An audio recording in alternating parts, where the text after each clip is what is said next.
sharing my screen with you. Let me know if it is available to you or not. This is your sheet.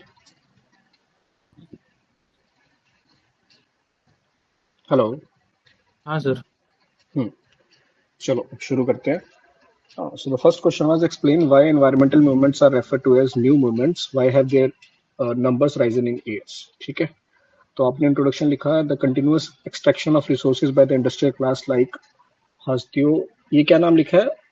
Hasdeo Aranya sir एक छत्तीसगढ़ में area था जहाँ से coal block का मिल गया था अदानी को, तो वो उसके लिए बहुत रिवोल्ट हुआ था. ठीक है. ठीक है. इसको सर नेक्स्ट. डेफिनेशन से रिमूव करने वाला था. इसको डेफिनेशन यहाँ पे डेफिनेशन डालूंगा. हम्म. कंक्लूजन में इसको डालने वाला था मैं.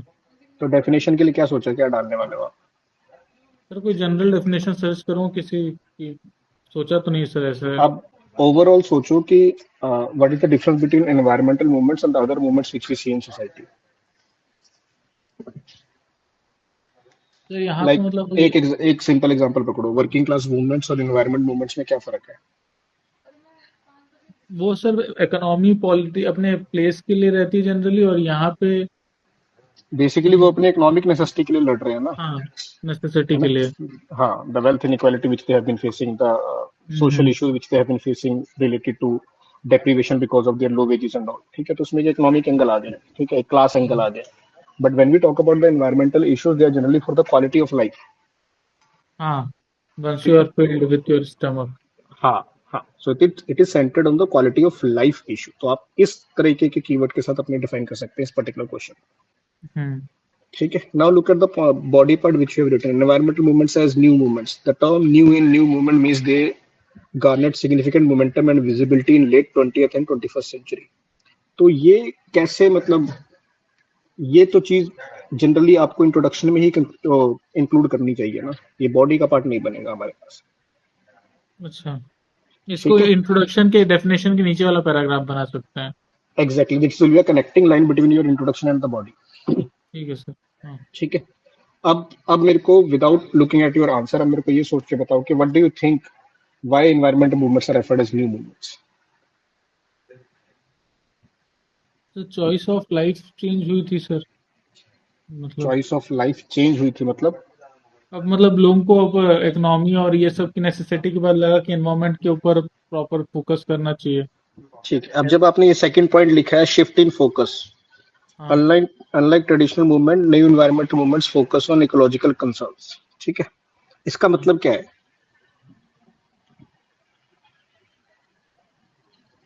अच्छा. That these movements, the environment movements which we call as new movements, they are focusing on basically the non materialistic और post materialistic concepts.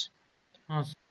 ठीक है. तो आप उस चीज को हाईलाइट करोगे यहाँ पे, हम्म. like the issues related to forest biodiversity sustainable development, rather than looking for what kind of political opportunity you can get, what kind of wage you can get, what kind of employment you are getting or not. Hmm. ठीक है. So unlike traditional movements this new environment movements, अब ये यहीं से हमें तो basically examiner knows that environment movements have been talking about ecological concerns only ना. Hmm. तो आप एक ही की उसी कीवर्ड को हम दोबारा राइटिंग इन डिफरेंट वर्ड्स, उसका कोई सेंस नहीं बनेगा ना हमारे लिए. हाँ सर समझ ओके. गया. सो हाँ, तो basically it is asking about the post material things और non material things which are targeting related to our human growth और ह्यूमन राइट्स इशू. हम्म. ठीक है. अभी जैसे आप मान लो right now the movement has been going on in Dehradun. पढ़ा है उसके बारे में? देहरादून नहीं सर, ये बुंदेलखंड वाला पढ़ा है मैंने. अभी एक देहरादून में भी for widening the road they are cutting up all the trees. तो उसके लिए कितने लोग ही सड़कों पे आ चुके हैं. ठीक है. अच्छा. है ना. तो जल वो समाधि वाला चीज, जो बुंदेलखंड में हो रहा है उसको देखा था सर मैं. वो भी, हाँ, वो भी अच्छा एग्जांपल है. आप उसको भी इंक्लूड कर सकते हो यहाँ पे. हाँ उसको कंक्लूजन में देन डालने की सोच रहा हूँ सर. हाँ, वो भी कर लेंगे. अब ना हमारे पास बहुत एग्जांपल्स है इसके लिए रिलेटेड. तो ऐसे हाँ. कार्डन ऑफ मत करो अपने आप को कि वो वाला वहीं पे लिखूंगा, ये वाला यहीं पे लिखूंगा. जो एग्जांपल्स रेलेवेंट बन रहा है हमारे पॉइंट के विद रिस्पेक्ट टू, हम उस पर ज्यादा फोकस करेंगे. ठीक है ठीक है. Sir. Then you come to decentralized. They emphasize grassroots participation and democratic decision making. Very well. बहुत सही लिखा है. But with whom? How? तो इसके एग्जाम्पल में सर लिखा है ना. इन नर्मदा बचाओ आंदोलन scholar and locals collaborate on equal footing. ठीक है. तो अब यहाँ पर कोई भी जो इन्वायरमेंट मूवमेंट्स है ना हमारे, ये सस्टेन तभी हो पाते हैं जब इनको कंटिन्यूअस रिसोर्स और आइडियोलॉजी मिल रही होती है. हाँ. ठीक है. अब ये कंटिन्यूअस रिसोर्स है, कंटिन्यूअस सपोर्ट है, कंटिन्यूअस आइडियोलॉजिकल सपोर्ट हमें जनरली इन एनवायरमेंट मूवमेंट्स में मिलती है सिविल सोसाइटी की तरफ से। तो आप इस चीज को थोड़ा हाईलाइट और करेंगे, ठीक है? अच्छा। दैट हाँ, generally it is led by locals with the help of civil society. Hmm. Getting my point? ठीक है सर। ठीक है। देन आप third point you have written identity and culture, they emphasize on the relationship between nature and culture. वही Maurya Vidrohi has the slogan save the sal. अब मेरे को ये बताओ, आपने यहाँ पे पॉइंट तो डाल दिया आइडेंटिटी एंड कल्चर, यहाँ पे आइडेंटिटी की क्या बात की गई है हमने? हम्म। तो basically we are talking about that we are looking for identity based mobilisation, hmm. ठीक है? उसमें आप क्या लिख सकते हो? तो जैसे इसमें क्या हुआ था ये मौर्य का विद्रोह में कि हम्म, ये सारे के सारे साल एज आइडेंटिटी के यूज करके मोबिलाइज हुए थे। ठीक तो है। इसको वैसे कौन एक्सप्लेन कर सकता था क्या मैं? कौन सी आइडेंटिटी थी वो? साल साल साल सर, मतलब वो उनका टोटम टाइप का था। ठीक है। हाँ, और वो उसके क्या हुआ था सर, जैसे जो ब्रिटेन था ना, वो जब हम्म, जा रहा था इंडिया से, तो मतलब वो हम्म, अपने पूरे ट्रेन के डब्बे वब्बे बनाने के लिए बस्तर के साल के वृक्ष को काट रहा था। तो उसके ठीक लिए है। मौर्य विद्रोह हुआ था। ट्राइबल ठीक है। रिवोल्ट था। तो ठीक है। उसमें एज अ आइडेंटिटी की सब के सब साल वृक्ष को बचाने के लिए एक साल पे एक साल टाइप का तो स्लोगन था। बेसिकली वो मोबिलाइजेशन हुई with respect to the identity which they have considered as this is leading to their ecological degradation, हाँ, विच है ना? तो they have considered as a totem. और हाँ, मतलब टोटम कि उनका, हाँ। हाँ, इकोलॉजिकल डिग्रेडेशन भी हुआ, उसके साथ साथ उनका कल्चरल डिग्रेडेशन भी हो रहा है, हाँ सर। ठीक है? तो तो उसी इस चीज को तो हमें प्रोमिनेंटली करके लिखना है ना यहाँ पे, ठीक that है this sir. identity based mobilization who have been seeing ecological challenges irrespective of whatever class they have been participating or whatever in class they are part of, हम्म। ठीक है? That they are the forest developers, indigenous groups, the women, youth, local residents all have connected or have joined to protest against this particular issue which they have been facing related to degradation of their biodiversity and their nature, हम्म। ठीक है?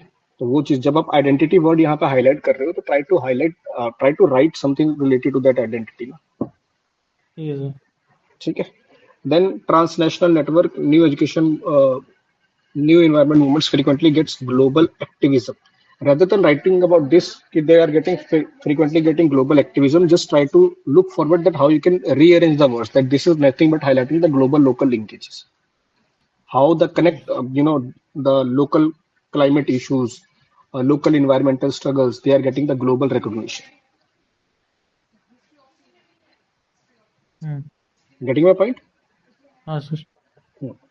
जैसे आपने example से दिया, Greta Thunberg tweeted about protesting movement, the environment protesting movement basically. Then hmm. use of technology, increased use of hashtags for the generation of awareness and mobilization. Save our first campaign in Mumbai.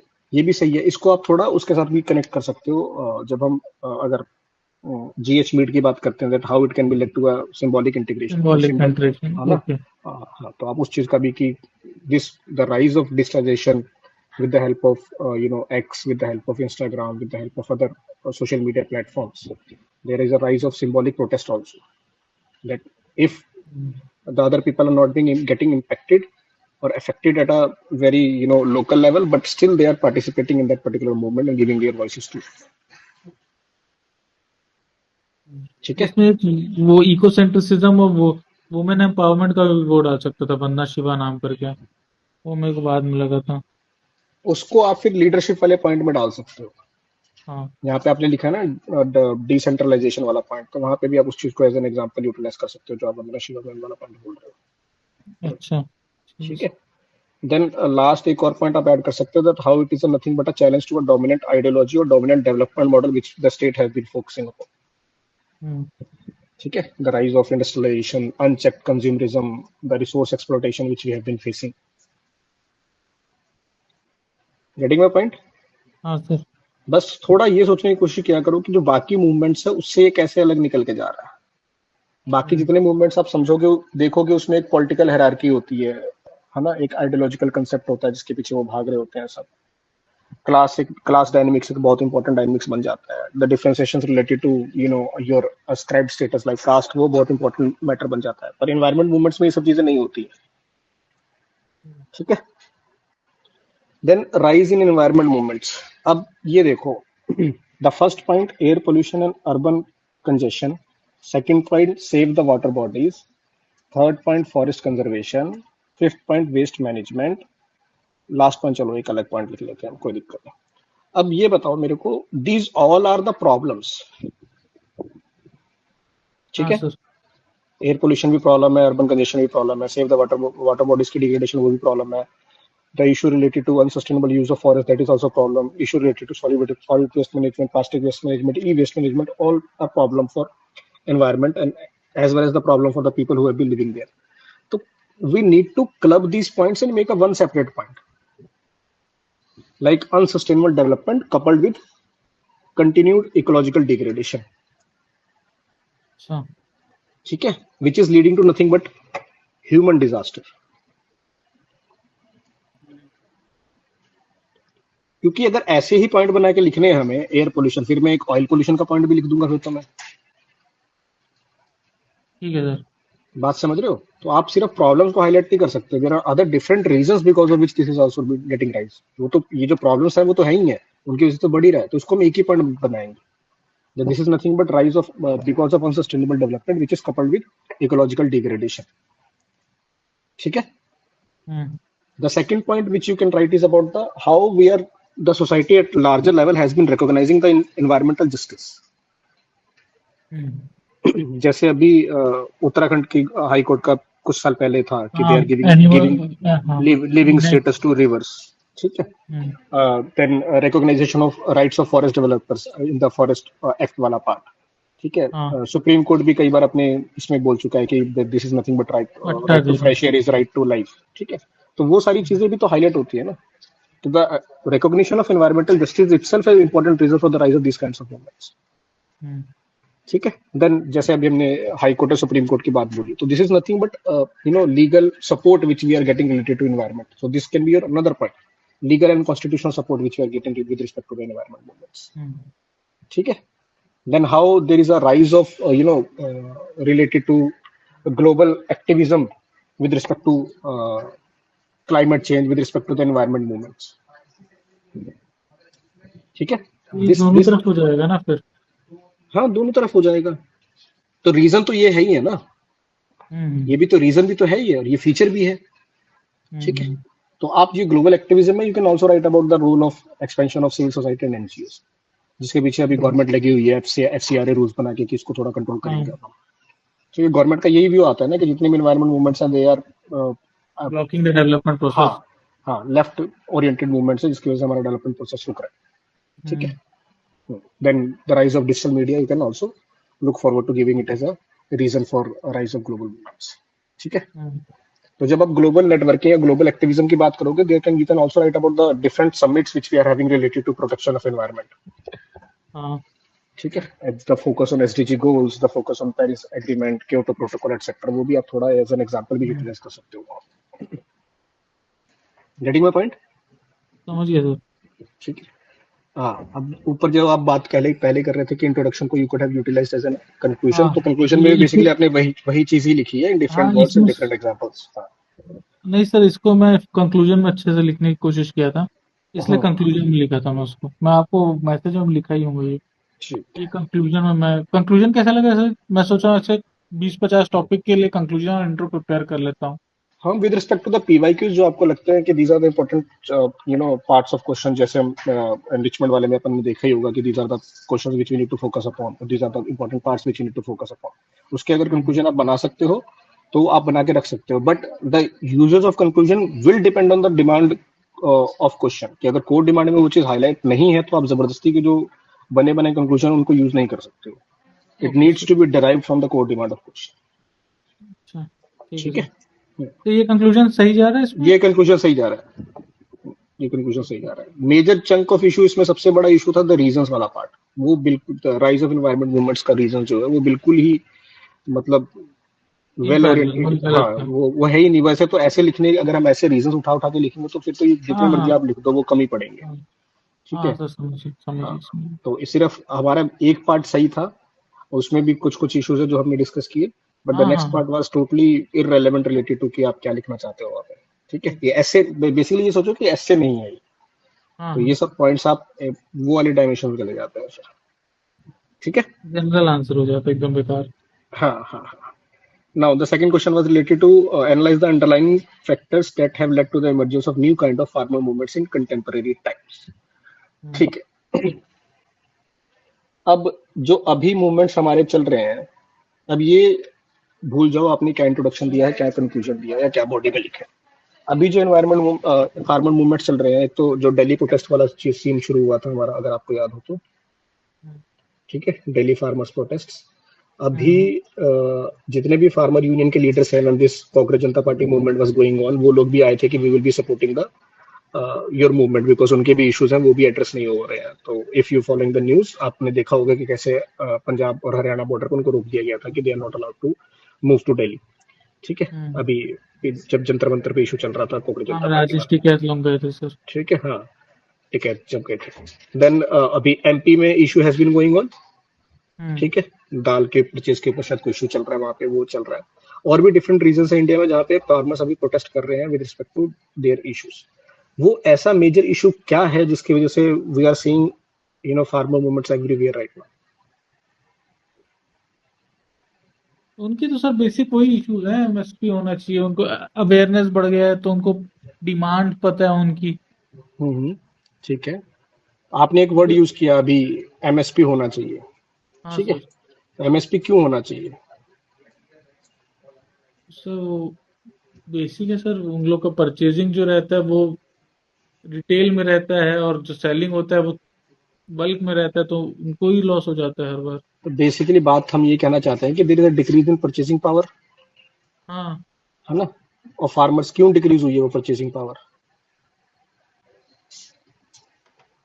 Sir क्योंकि क्यों मतलब। Agriculture इतना productive रहा नहीं है, इतना हाँ रीन्यूमरेटिव रहा ग्रोथ नहीं नहीं है, है। है हाँ। ना? तो अभी ये जो मूवमेंट्स है, they are nothing but the rise of producer movements which hmm. want the fair price, the fair remunerative prices, and the favorable market conditions for their produce. Hmm. Getting my point? अभी जो हम्म। पंजाब के farmers या हरियाणा के farmers अभी India Delhi में आगे protest करना चाहते हैं, दे आर प्रोटेस्टिंग। एमएसपी वाला इशू तो उनका सॉल्व हो चुका था जब 3 साल 1 साल 1.5 साल उन्होंने प्रोटेस्ट किया दिल्ली में, 3-4 साल पहले। अभी वो प्रोटेस्ट करने इसलिए आ रहे हैं because we are giving them unfavourable conditions when the government has looking for making an agreement with USA related to agriculture products. तो उनको है कि हाँ जब अब वो भी यूएस, वो, हाँ है ना? वो बोल 18% का वो टैरिफ जो ठीक लगा है। था। ठीक है। हाँ तो हमारे लिए दो इंपॉर्टेंट चीजें क्या निकली, एक तो फेयर प्राइस, एक हाँ। Favourable market conditions. हम्म। ठीक है। तो हमारा इंट्रोडक्शन जो होना चाहिए, it should be considering these two important factors. Hmm. ठीक है। तो इस पे आप गेल ओमवेट की बात है तो वो आप लिख सकते हो that this new farmer movements are producer movement seeking fair prices और favourable market conditions rather than that they are going to change the traditional agrarian structure. उसके बारे में वो बात ही नहीं करते हैं। उनका मेजर काम है कि हमारा पैसा जो मिलना चाहिए हमें वो मिलना चाहिए। जिस हिसाब से प्राइसेस इंक्रीज हो रहे हैं इनपुट के, हमारे आउटपुट के इंक्रीज नहीं हो रहे हैं, तो हमें एक फेयर प्राइस चाहिए तो चाहिए। ठीक है। और जो मार्केट कंडीशंस आप डाल रहे हो हमारे पे, for example the agreements done by in WTO, आज तक हमने फिशरी सब्सिडीज वाला मुद्दा अपना खत्म नहीं किया है, still we are hmm. Fighting for it, है ना? तो डब्ल्यूटीओ के कुछ इश्यूज हैं। भी गवर्नमेंट चुपके से कमर्शियलाइजेशन ऑफ एग्रीकल्चर करना चाहती है अगेन, तो उसके लिए जो भी एग्रीमेंट उन्होंने यूएसए से किए हैं, they are not favourable for the farmers, hence they are protesting about it. ठीक है। अब जो आपने इंट्रोडक्शन यहाँ पे लिखा है that considering DN Dhanagare considers farmer movements and capitalist class movements, green revolution made agriculture profitable for each section of farmers, now they demand like free water, electricity subsidies, fertilisers, MSP etcetera. This is nothing but it can be used as a factor. Hmm. ठीक है। तो हमारा introduction वो होगा जो अभी present में मुद्दा चल रहा है। अगर आपको याद आ समझ रहा है गया। वो चीज आप हाईलाइट कर सकते हो तो वो आप समझ, हाँ क्योंकि हाँ। अभी जब आप बॉडी पार्ट पढ़ोगे तो बॉडी में आप देखोगे कि आपने यही जो इंट्रोडक्शन में ये वाली चीजें लिखी है, यही चीजें आपने वहां पे भी लिखी हाँ हाँ हाँ। है ना? द ये मैं सेम थिंग देख यू हैव लिया था। Written there. हाँ, हाँ तो देयर लिखते इज, वक्त समझ गया था मैं सर। हाँ, तो there is getting, we are getting no difference in that particular part. ठीक है। तो इंट्रोडक्शन में समझ गया था। इसलिए हाँ। मैं हमेशा बोलता हूँ कि whenever you are writing answer, just read that question for 5 minutes,